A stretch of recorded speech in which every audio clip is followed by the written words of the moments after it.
누가복음 18장 1절부터 8절까지 말씀 함께 보겠습니다. 시작. 예수께서 그들에게 항상 기도하고 낙심하지 말아야 할 것을 비유로 말씀하여 이르시되, 어떤 도시에 하나님을 두려워하지 않고 사람을 무시하는 한 재판장이 있는데, 그 도시에 한 과부가 있어 자주 그에게 가서 내 원수에 대한 나의 원한을 풀어주소서 하되, 그가 얼마 동안 듣지 아니하다가 후에 속으로 생각하되, 내가 하나님을 두려워하지 않고 사람을 무시하나 이 과부가 나를 번거롭게 하니 내가 그 원한을 풀어주리라. 그렇지 않으면 늘 와서 나를 괴롭게 하리라 하였느니라. 주께서 또 이르시되, 불의한 재판장이 말한 것을 들으라.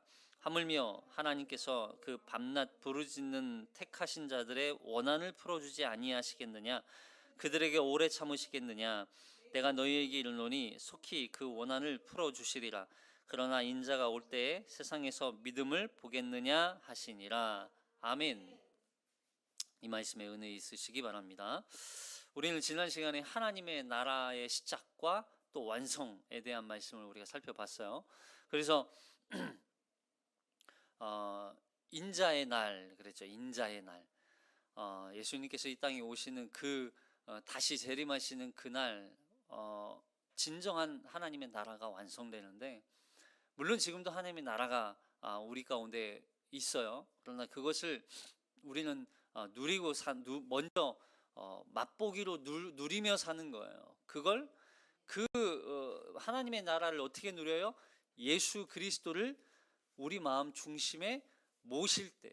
하나님의 나라는 여기 있다 저기 있다 하지 아니하고 어디에 있다고요? 너희 안에 있느니라. 이 안에라고 하는 표현이 그들 무리 안에, 그 바리새인들이 질문하는 그 질문, 무리 안에. 그래서 그 안에 계신 자가 누구예요? 예수잖아요. 너희 안에 있느니라, 너희 중심에 있느니라. 너희가 지금 질문하고 있는 그 자리에 중심에 계신 그 예수가 바로 하나님의 나라다. 그 예수님이 하나님의 나라니까 그 예수님을 우리가 소유하면 하나님의 나라도 함께 소유하는 것이다 그랬어요. 그래서 그 하나님의 나라를 소유한 자들, 그 사람들이 예수 그리스도를 영접한 사람들이고, 그 예수 그리스도를 영접하고 받아들이고 그 예수가 그 안에 들어온 안에 있는 자가, 그래서 너희가 내 안에 내가 너희 안에 이렇게 함께 연합된 그곳이 바로 하나님의 나라다 하는 거였어요. 그래서 그 나라를 우리는 지금 이 땅에서 현실로 살아가고 있는 거예요. 미래에 우리가 죽어서 하나님의 나라에 들어가는 게 아니라 지금 예수와 함께 하나님의 나라를 사는 자들. 그래서 그 나라가 이제 진정한 하나님의 마지막 최종 완성된 그 나라를 또 속히 기대하며 기다리며 사는 자들, 인자의 때, 그날 하나님의 심판, 마지막 심판이 있잖아요. 그날을 준비하며 살아가는데, 그렇게 하면서 살아가는 사람들이 어떤 자세로 살겠냐는 거예요. 어떤 자세로. 여기 보면 오늘 불의한 재판장에 대한 말씀이 기록되어 있어요. 이 말씀이 원한을 가진, 한을 갖고 있죠. 원한을 갖고 있죠. 원한을 갖고 있는 과부가 재판장에게 그 원한을 풀어달라고 계속해서 기도하면 그 재판장도 들어주지 않겠느냐, 들어주지 않느냐. 하물며 우리 하나님도 그 원한을 들어주지 아니하겠느냐, 이렇게 하니까 이 말씀이 마치 우리가 하나님 앞에 우리의 원한, 우리의 한을 항상 하나님께 가지고 나아가기만 하면 우리의 원수를 다 갚아준다, 이렇게 이해할 수 있어요. 근데 그런 맥락이 사실은, 물론 그런 의미도 없지는 않지만 그런 맥락으로 이걸 이해할 수가 없는 거죠. 자, 이 말씀이 어떤 의미를 담고 있는지 다시 한번 우리가 좀 살펴보기를 원합니다. 자, 1절부터 시작. 예수께서 그들에게 항상 기도하고 낙심하지 말아야 할 것을 비유로 말씀하여. 그러니까 그들에게, 여기 그들은 누구예요? 바리새인이에요? 아니에요. 제자들이에요. 제자들에게 지금 기도하고, 항상 기도하고 낙심하지 말아야 할 것을 말씀하시는데, 이걸, 그러니까 항상 기도하고 낙심하지 말아라, 이 이야기를 비유로 불의한 재판장 이야기를 하고 계신 거예요. 항상 기도하고 낙심하지 말아라. 이걸 불의한 재판장의 비유를 통해서 너희는 재판장 봐라. 이 불의한 재판장이 얼마나 불의하냐. 하나님도 무서워하지 않고 사람도 무시하는 이 재판장이 과부의 원한을 풀어주는 것처럼 하물며 우리 하나님도 그 원한을 풀어주지 아니하겠느냐. 지금 그런 이야기로 비유로 말씀하시는 거예요. 근데 핵심이 뭐예요? 항상 기도하고 낙심하지 말라. 항상 기도하고 낙심하지 말라. 우리는 사실 기도가 참 어려워요. 그래서 항상 기도하고 낙심하지 마라. 여기 낙심이라는 표현이 예전에 제가 이런 표현을 냈잖아요. 낙심 뭐예요? 그 권투하는 운동선수가 이 글러브를 내리는 게 낙심이라고 그랬잖아요. 그래서 포기하는 거, 모든 걸 다 내려놓는 거, 그런 내려놓음을 하지 말라, 낙심하지 말라, 그런 의미죠. 자, 하나님의 나라에 대해서 항상 예수님께서 계속 말씀하셨어요. 하나님의 날, 하나님의 나라, 이 나라가 올 때 그 날이 어떤 날이다? 인자의 날이다 그랬어요. 그 날은 크고 두려운 날이지만 그 날이 믿는 자들에게는 소망의 날이에요. 영광의 날이기에 그 날을 기대하며 기다리며 소망하며 살아가는 사람들이 바로 성도들이란 말이에요. 그 날이 언제인지는 알 수 없지만 마치 번개가 치는 것처럼, 그리고 번개를 친 다음에 천둥 소리가 울리는 것처럼 주님이 오실 그때에는 그런 징조가 나타난다. 다 모든 사람들이 알 그런 징조가 나타난다. 그래서 예수님이 재림하실 때에는 모든 사람들이 다 알게 된다는 거예요. 그리고 그 마지막 때를 준비하며 살아가는 사람들이 바로 성도다. 지혜로운 사람이죠. 제자인 거예요. 이 말씀을 듣고 있는 제자들에게 이 말씀을 하시는 거죠. 너희는 항상 기도하고 낙심하지 말아야 한다. 결국 제자들이 이 말씀을 들으면서 기도해야 됐구나, 여기에 초점이 있는 게 아니라니까요. 무엇을 위해서? 하나님의 나라를 위해서 기도하라는 거예요. 단순히 기도 너무 포괄적이잖아요. 그냥 그런 기도가 아니라 하나님의 나라를 소망하면서 기도하라, 이런 뜻인 거예요. 여기 항상 기도하라라는 표현은 우리가 이 표현도 항상 기도하라 그러니까 모든 일을 다 그만두고 아무것도 하지 말고 오직 그냥 기도만 해라, 이렇게 이해하면 또 안 되죠. 여러분, 기도는요 어느 시간이나 어느 자리를 초월하는 게 기도예요. 그러니까 어느 시간, 매 순간마다, 어느 장소, 여러분 이렇게 교회 꼭 나와서만 기도해야 기도가 되는 건 아니잖아요. 그래서 바울이 쉬지 말고 기도하라 이렇게 말하잖아요. 여기 데살로니가전서 5장 16절 시작. 항상 기뻐하라, 쉬지 말고 기도하라, 범사에 감사하라, 이것이 그리스도 예수 안에서 너희를 향하신 하나님의 뜻이니라. 여기 항상 기뻐하라, 쉬지 말고 기도하라. 어떻게 항상 기뻐하고 쉬지 않고 기도할 수 있어요? 그럼 아무것도 하지 말고 그냥 교회에서 살아야죠.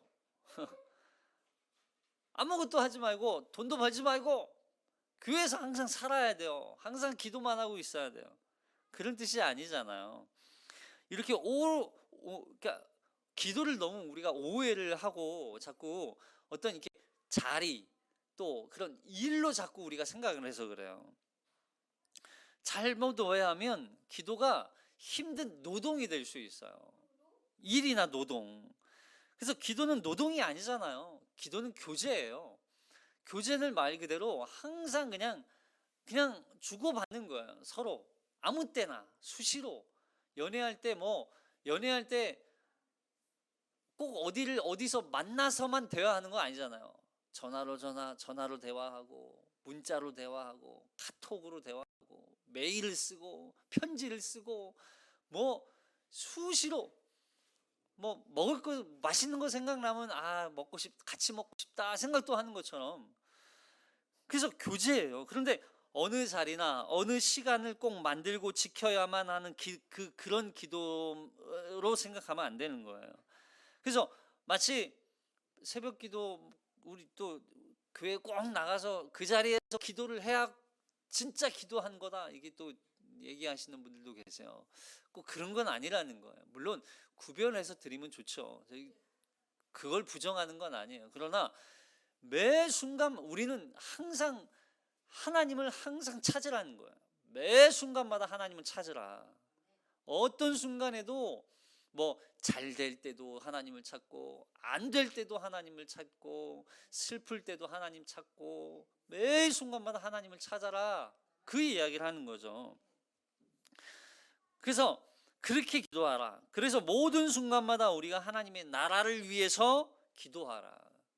하나님의 나라를 위해서 기도하라. 그리고 이미 우리가 하나님 나라에 들어간 하나님의 자녀라는 사실을 기억하면서 기도하는 거예요. 아, 내가 하나님의 자녀지, 내가 하나님 나라에 들어갔지.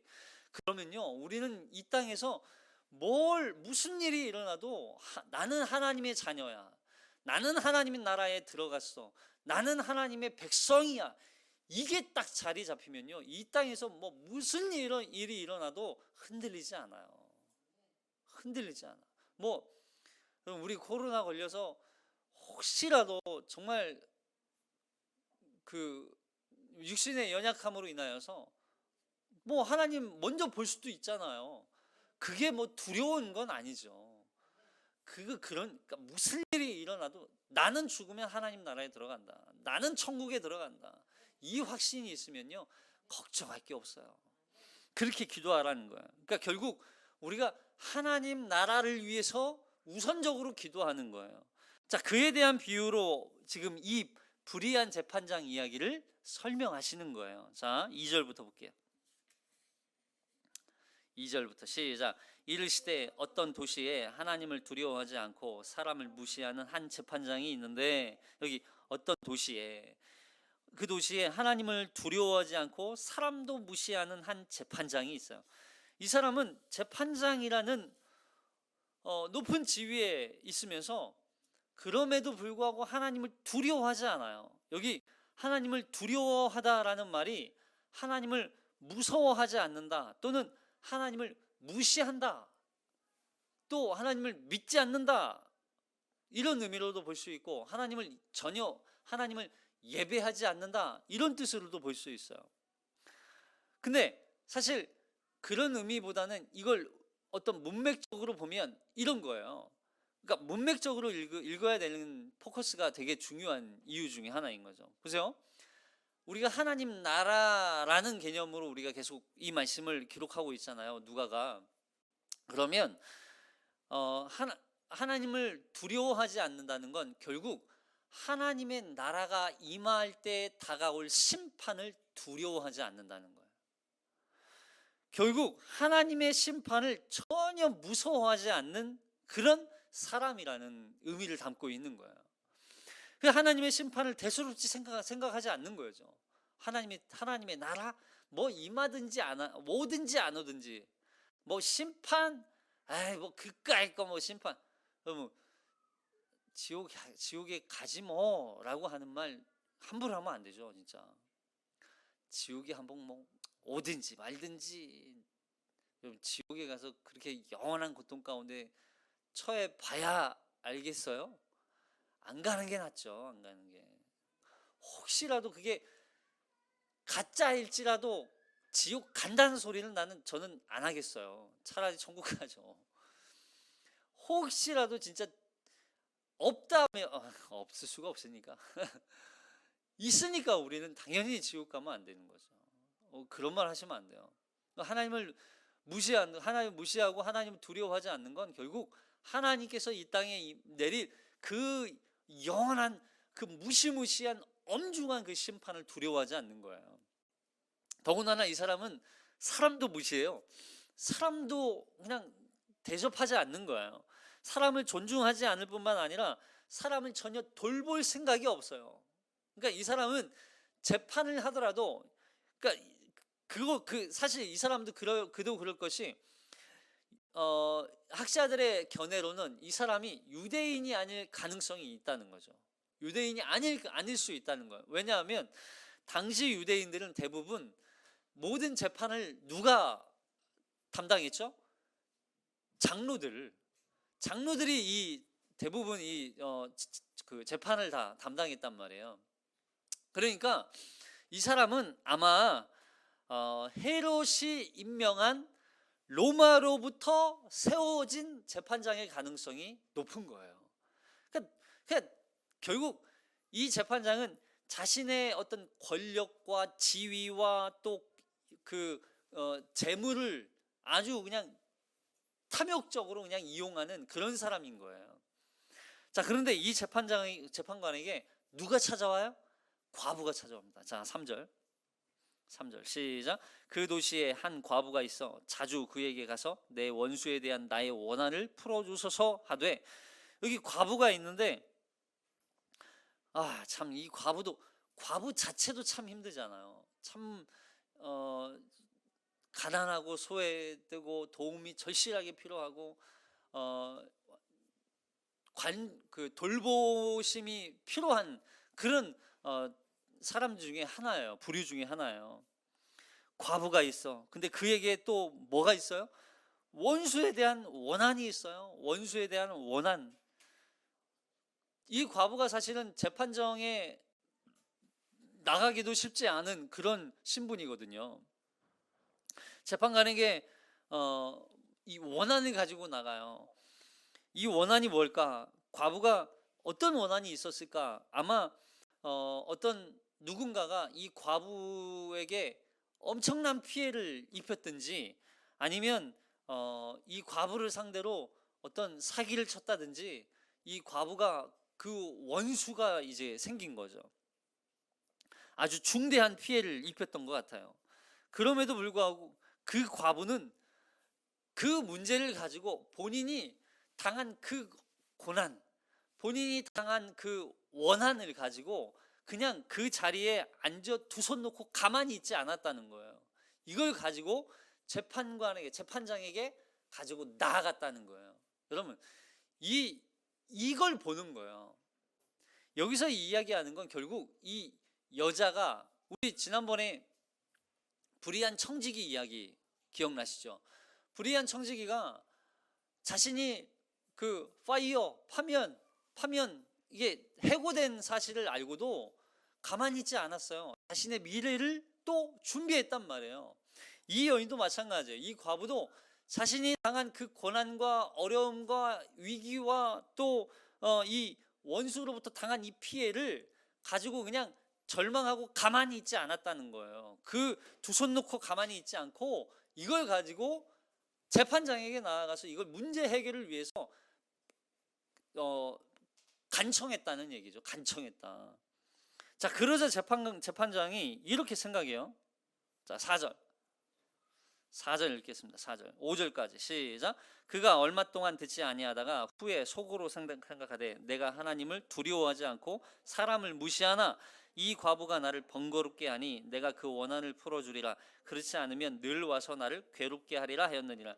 재판관은 얼마 동안은 그냥 듣지 않았어요. 그냥 무시했다는 거예요. 무시했어요. 뭐 저 여자가 나오든 말든 시끄럽게 하든 말든 뭐 나는 상관없어, 안 들어줄 거야, 그냥 무시했던 거예요. 그런데 생각해 보니까 하루, 이틀, 일주일, 10일, 20일 막 지났는데 아무리 생각해도 저 여자가 가만히 저러다가 말 것 같지가 않은 거예요. 보통 뭐 저렇게 하다가 말았나 보죠, 그 당시 사람들이. 그러니까 이 재판관도 처음부터 이렇게 무시하는 사람은 아니었을 거예요. 사람들이 뭐 하루 이틀 하다가 마니까 무시하면 되는구나. 사람들이 거꾸로 보면, 다시 말하면 기도하는데 사람들이 뭐 한 작정기도 한다고 뭐 일주일 작정기도 하더니 뭐 가만 아무 일도 안 일어나니까 자기 스스로 그냥 포기해버리고 뭐 하나님 안 들어주시나 보다, 기도 안 한다는 거예요. 그리고 한 40일 막 하다가 또 스스로 자포자기하고 한 뭐 한 달 하다가, 두 달 하다가, 세 달 하다가 기도가 응답이 없으니까 그냥 스스로 안 해버리니까 그냥 가만히 그냥 무시했던 거죠. 근데 아무리 봐도 이 여인이, 과부가 그럴 기미가 보이지 않아요. 그러니까 속으로 생각하는 거죠. 저 여자는 다른데 어떡하지? 하다가 너무 집요하게 이 과부가 와서 기도를 하니까, 내가 하나님을 두려워하지도 않고 사람을 무시하는데, 자기 자신이 또 얼마나 자기 자신이 그런 사람인 거를 또 너무 잘 알아요. 저 재판장이요. 하나님을 무시하고 두려워하지 않고 사람도 무시하는 내가 내가 너무 잘 알죠. 이 과부가 나를 번거롭게 하니, 그러니까 내가 그 원한을 풀어주리라. 그렇지 않으면 늘 와서 나를 괴롭게 하리라. 이 과부가 자기의 목적을 이루기까지 계속해서 재판관을 찾아올 거라는 걸 이제 알고 있는 거죠. 그러니까 그걸 생각하니까 막 벌써 질린 거예요. 벌써 질려. 그래서 어떻게 해요? 결국 재판관이 과부의 원한을 풀어주겠다고 이제 생각을 하는 거죠. 자, 여기에 괴롭게 하다, 이 괴롭게 하다는 이 표현이 되게 재밌는 표현이에요. 무슨 뜻이냐면 귀찮아서 들어줬다는 그런 뜻이기도 하지만, 여기 이 표현이 그 눈 아래 있죠. 여기 눈 밑을 계속 때린다는 뜻이에요. 표현이에요. 의미예요. 이 이제 헬라어로 보면, 그러니까 이 과부가 계속 자기를 귀찮게 한다는 게 마치 자기 눈 아래를, 눈 아래를 계속 때리는 거예요. 그러면 어떻게 되겠어요? 눈 아래가 맞으면 멍들겠죠. 그래서 이 표현 때문에 눈 아래가 시퍼렇게 멍든 것처럼 누군가가 자기가 이 과부의 그 원한을 풀어주지 않은 것에 대해서 결국 자기가 수치가 되고 어떤 명예가 훼손될까봐 어쩔 수 없이 이 과부의 원한을 들어줬다는 그런 뜻인 거예요. 결국 과부의 원한을 들어준 이유가 자기 자신의 어떤 명예 때문이에요. 명예 때문. 귀찮은 것도 있고.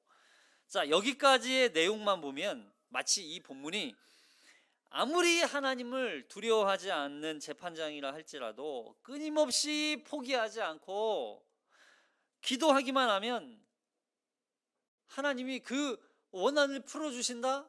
또 이런 의미가 될 수도 있고, 하물며 하나님 앞에 우리가 기도하기만 하면 하나님은 우리의 모든 기도를 다 응답하시고 들어주신다, 이렇게 이해할 수도 있어요.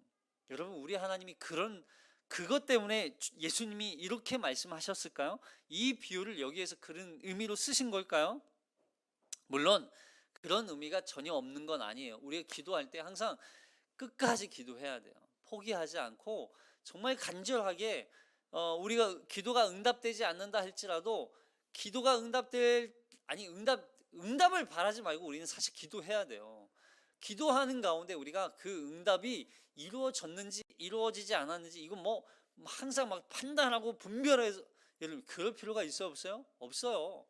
기도는 우리 하나님이 들어주시는 거예요. 그러나 그걸 포기하지 않고 기도하는 건 우리가 해야 할 마땅한 일이란 말이에요. 하나님과 교제해야 되는, 그리고 우리가 하나님의 나라를 살아가는 데 있어서 필요한 모든 은혜는요, 기도하지 않으면 받을 수 없는 거예요. 여러분, 제가 말씀드렸잖아요. 하나님의 나라를 위해서 살아갈 때 여러분, 우리가 기도하지 않고 어떻게 살아가요? 하나님의 나라, 지금 우리가 하나님의 나라를 이 땅에서 지금 살고 있는데 우리는 지금 다른 세상을 사는 거란 말이에요. 다른 관점으로, 다른 가치관으로 살아간단 말이에요. 그럼 세상 사람들하고 똑같이 우리는 살 수 없어요. 뭔가 다른 어려움들이 생겨요. 다른 문제들이 생긴다고요. 다른 어려움들이 찾아온다고요. 그럴 때 기도하지 않으면 우리는 하나님의 나라를 살아갈 수가 없는 거예요. 적어도 이 본문이 어떤 문맥에서 이 말씀을 하고 계시는지는 조금 다른 방법으로 접근을 해야 되는 거예요. 그래서 7절과 8절에 그 해답이 담겨 있어요. 7절 8절 읽어볼게요. 7절 8절 6절부터 6절 7절 8절 시작. 주께서 또 이르시되 불의한 재판장이 말한 것을 들으라. 하물며 하나님께서 그 밤낮 부르짖는 택하신 자들의 원한을 풀어주지 아니하시겠느냐? 그들에게 오래 참으시겠느냐? 내가 너희에게 이르노니 속히 그 원한을 풀어주시리라. 그러나 인자가 올 때에 세상에서 믿음을 보겠느냐 하시니라. 이 말씀도 하나님도 당연히 기도하면 들어주시고 응답해 주시는 분이시구나 라고 생각할 수 있어요. 다시 보세요. 여기 불의한 재판장이 말한 것을 들으라. 불의한 재판장이 뭐라고 그랬어요? 불의한 재판장이 뭐라고 했어요?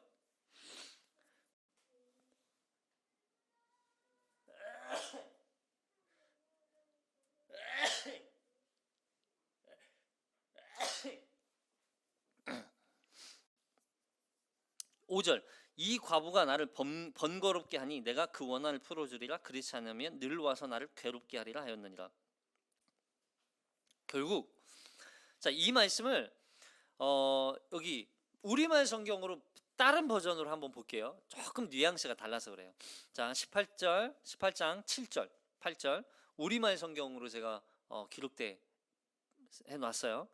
시작. 하나님께서 밤낮으로 부르짖는 그 택하신 백성들의 원한을 갚지 않으시고 오랫동안 모른 채 하며 내버려 두시겠느냐?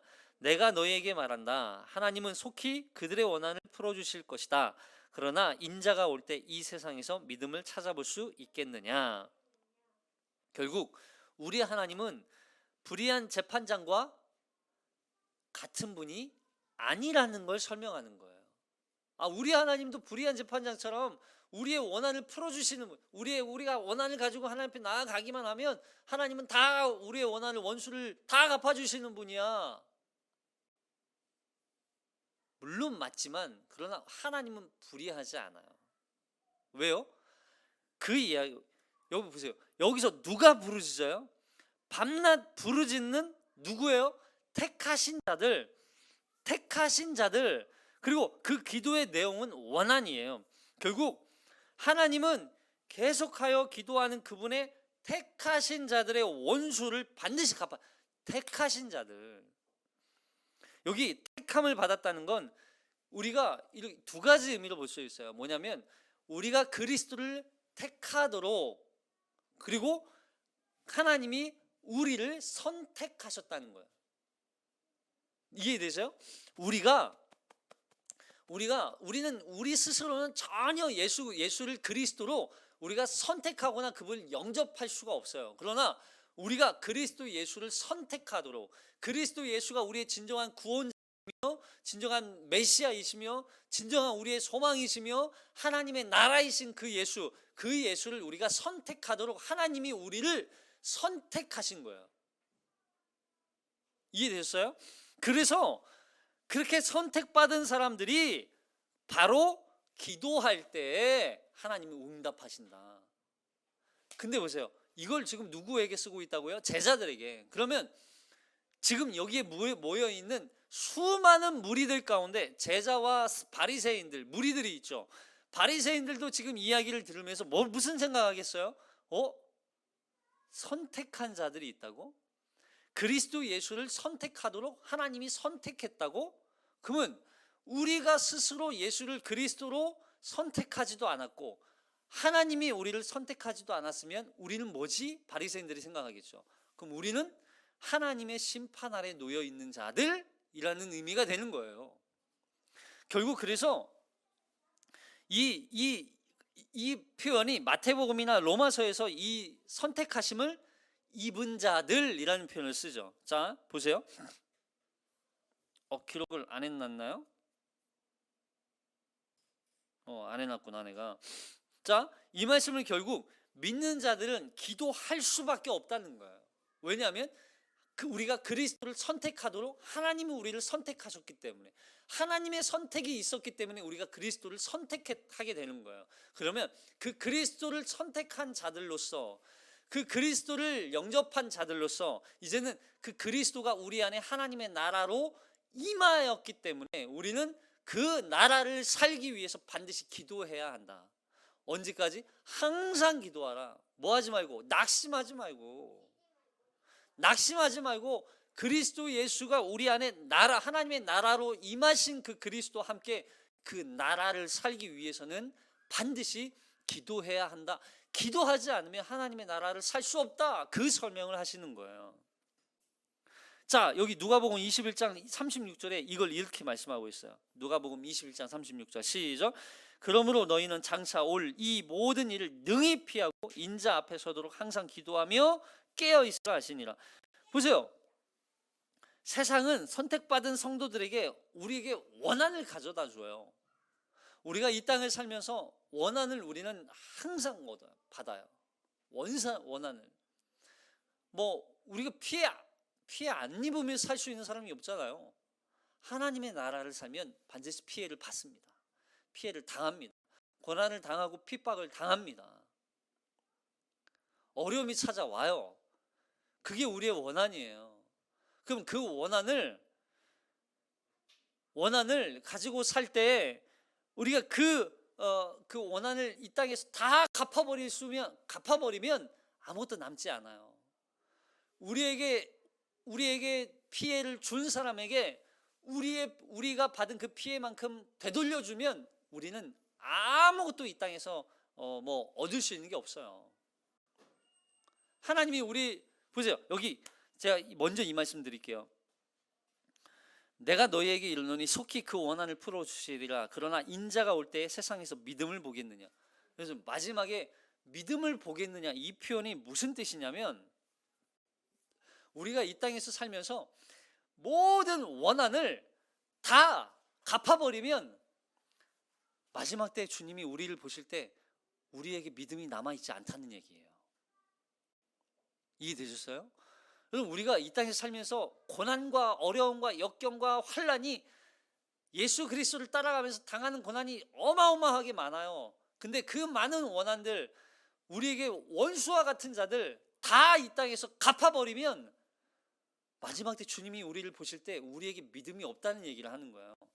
우리에게 믿음을 찾아볼래야 찾아볼 수 없다는 얘기예요. 결국 거꾸로 말하면 여기에서 그 원한 다 갚을 생각하지 말라는 얘기예요.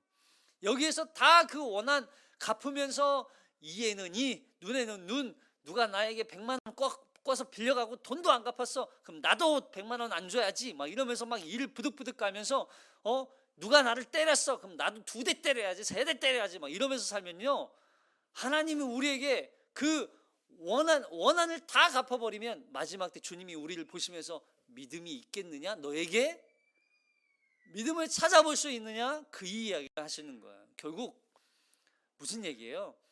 이 땅에서 원한 다 갚을 생각하지 말라는 얘기예요. 물론 우리 하나님은 우리의 아버지시기 때문에 우리의 원한을 다 갚아주실 거예요. 근데 그 원한을 언제 갚아주세요? 주님 오실 때, 인자의 때, 여기 인자의 때라고 그러잖아요. 인자가 올 때 그때 갚아주시겠다는 얘기예요. 너희가 이 땅에서 살면서 수고하고 예수 그리스도로 말미암아 당하는 고난과 어려움과 핍박과 그 원수들 얼마나 우리를 힘들게 합니까? 로마서 5장 3절 시작. 다만 이뿐만 아니라 우리가 환난 중에도 즐거워하나니 이는 환난은 인내는 연단은 소망을 이룰 줄 알미로다. 소망이 우리를 부끄럽게 하지 아니함은 우리에게 주신 성령으로 말미암아 하나님의 사랑이 우리 마음에 부음바 됨이니. 그죠? 우리가 환난 중에도 즐거워하나니 어떻게 즐거워할 수 있어요? 그 환난으로 인하여서 인내를 갖고, 인내는 연단은 소망을 이루는 줄 압니다. 이게 단계적으로 나타나는 게 아니라 환난이 있을 때 인내와 연단과 소망이 우리가 결국 하나의 열매를 맺는다는, 소망의 열매를 맺게 되는 거예요. 그러니까 결국 성도의 고난을 통해서 우리는 하나님을 더욱더 신뢰하고 하나님의 나라를 더 소망하게 되는 거예요. 근데 이게 어떤 사람들에게 누구에게 이런 소망을 갖게 되는 거예요? 누가? 결국 여기 있죠. 택하신 백성들. 하나님이 택하신 백성들. 그러니까 이거는요, 우리가 기도하는 이유 중에 하나예요. 우리가 기도할 수 있는 이유가 뭐예요? 하나님이 우리의 아버지이기 때문에 우리가 기도할 수 있는 거예요. 우리가 만약에 저기 이런 표현에서 죄송해요. 저기 절에 가서 저 불상에 대고 간절히 기도해 보세요. 빌고 또 빌고 빌어도 우리가 원하는 걸, 우리의 원한을 풀어줄 수 있어요, 없어요? 없어요. 아니, 그 불상이 우리의 원한을 알게 뭐예요? 알긴 하겠어요? 우리가 당하는 그 고난과 어려움과 그 환난을 그 불상이 알기나 하겠냐고요. 근데 하물며 우리 살아계신 우리 하나님이 우리의 기도를, 우리의 아버지이신 그분이 우리의 고난을 모르겠냐는 거예요. 아시죠? 그분은 우리의 모든 걸 다 아시는 분이에요. 그분이 우리 아버지라고요. 아버지는요, 자식의 아픔과 고난에 더 큰 아픔을 느끼는 분이에요. 아버지는. 아침에 선영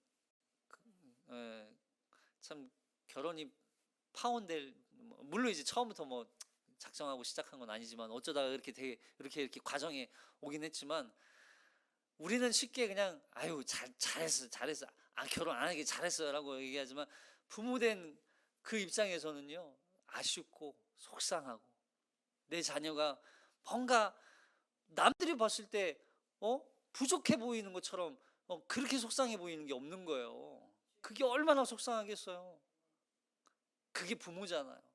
자식의 아픔을 더 절절하게 아파하는 분이 바로 부모잖아요. 그런 마음으로 하나님이 우리를, 그 아픔을 다 아신다니까.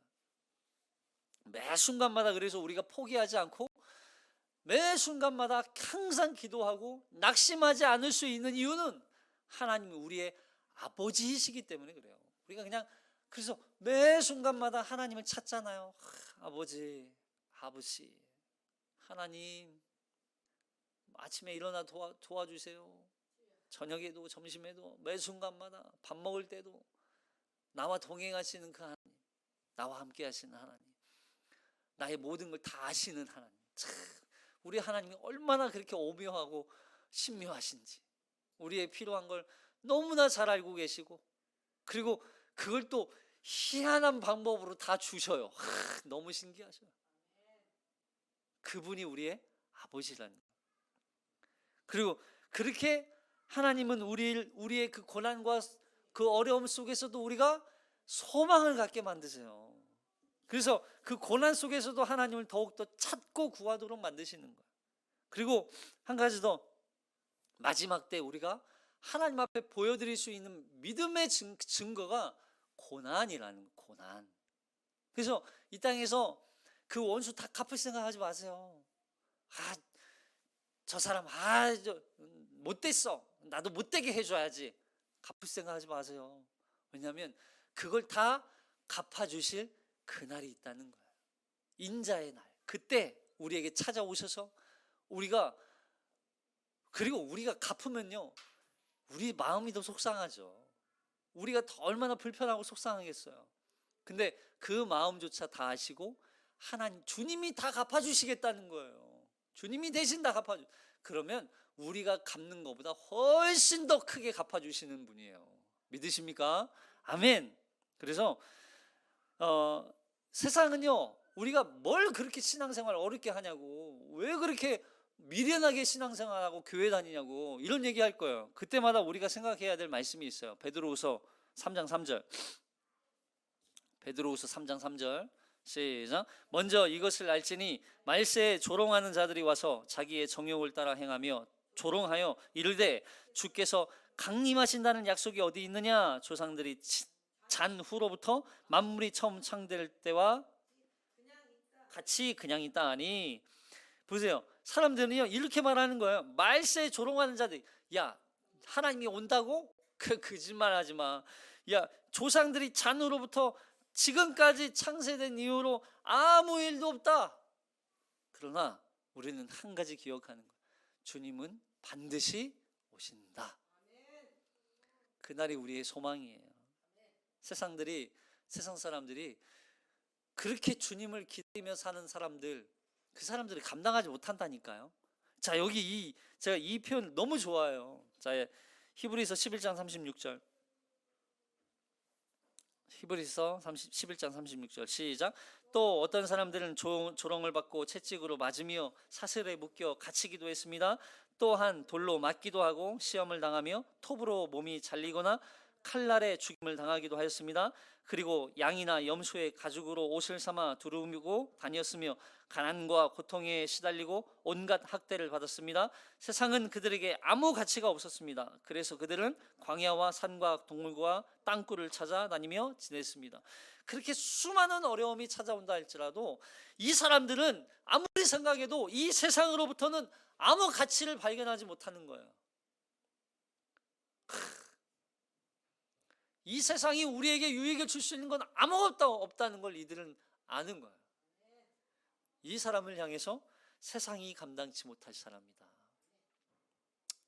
우리 그리스도인들, 우리가 하나님의 나라를 더욱 사모하며 그날이 우리에게 지금 다가오고 있다는 사실을 깨닫고 주님 그 나라에 들어갈 그 나라를, 그 때를 사모하며 믿음으로 소망을 가지고 살아내는 저와 여러분이 되시기를 주님의 이름으로 축복합니다. 기도하겠습니다.